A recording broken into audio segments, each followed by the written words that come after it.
An akon ungara. Anako nungara, matuman kunta.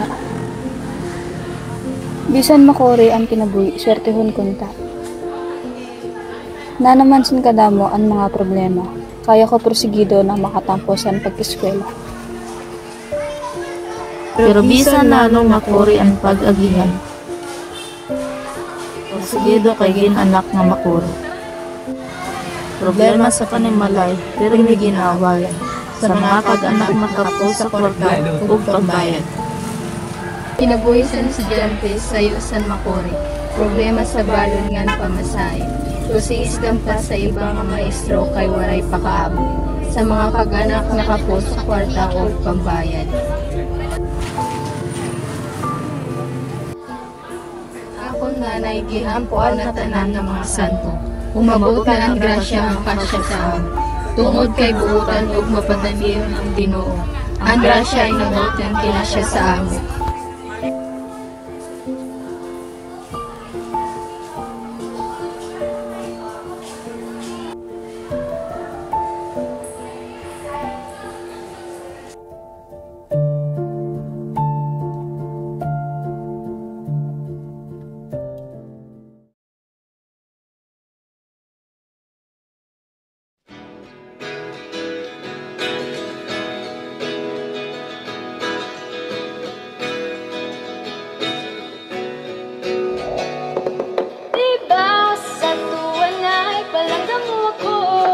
Sadto.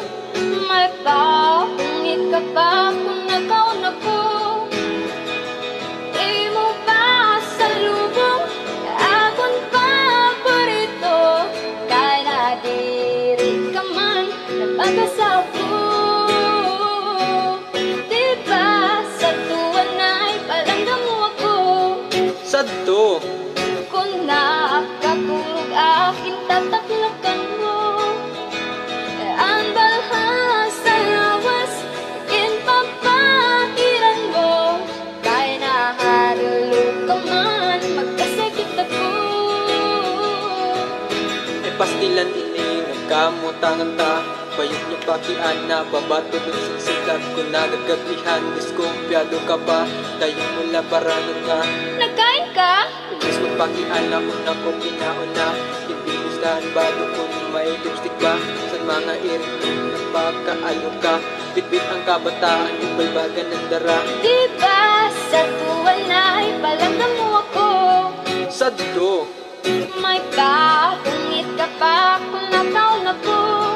Sadto, sadto. Di mo pa sa lubong akong paborito. Kaya nadiri ka man, pagkasapo. Diba sa tuwan ay palangga mo ako? Sadto. Kung nakaturog aking tatablakan mo.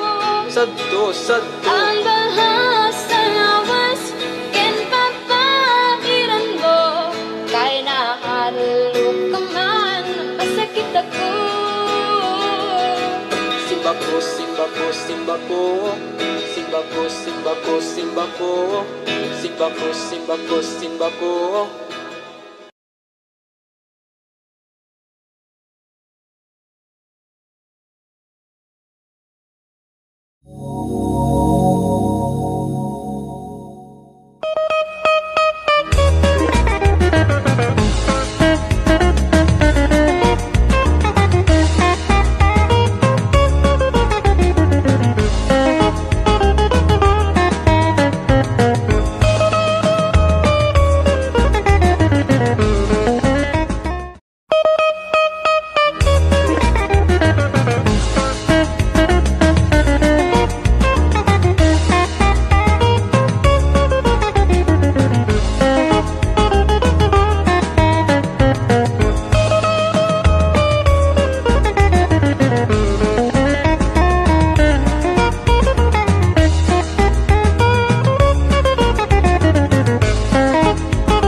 Sa una na panahon, may duwa na mag-asawa na nakaestar sa bayan San Allen. Ini si Maria ngan si Pedro. Malipay sira na nakaestar ngan payapa na namamuhay. Ang hanap buhay ni Pedro kay magsasaka, samantala ang iya asawa na si Maria kay labander.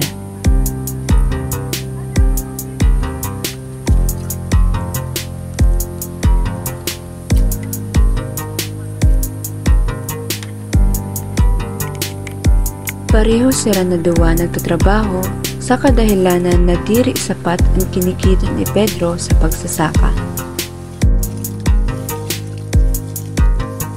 Sayo kaadlaw, nagkamayda sin kalamidad sa kanrabayan. Nagkamayda sin makusog na bagyo na naging dahilan sa pagkawasak sa sakahan ni Pedro.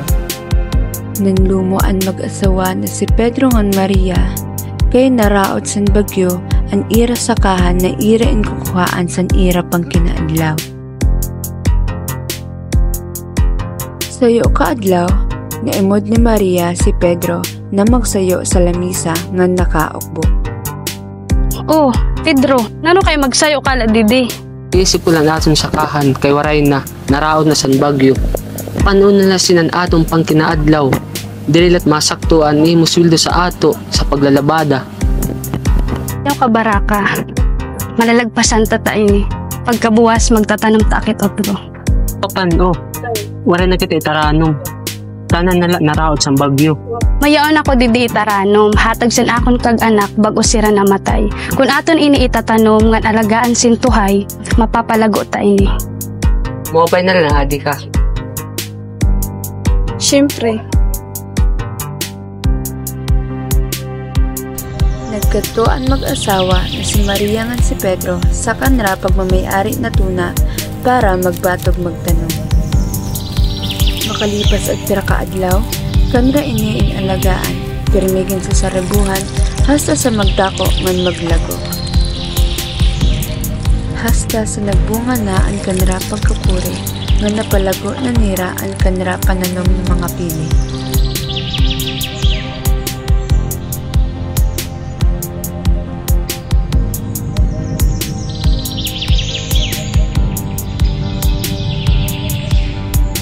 Maria, nagbunga na gihapon ang atong pinagkurian sa pira ka tuig. Dali-dali man ini naging pitas ni Pedro. Damo ang kanra nakuha ng mga puno san pili ngan kanra ini ginbaligya sa kanra barangay. Dahil dito, diyo-diyo na nakabawi nga nagkamayda sin sa lapi sina Maria ngan Pedro nga naging dahilan sa pag-angat sa kanra buhay. Kaya niyan, pirmi nagkakamayda selebrasyon sa bayan San Allen kada tuig na intatawag na Niket Festival.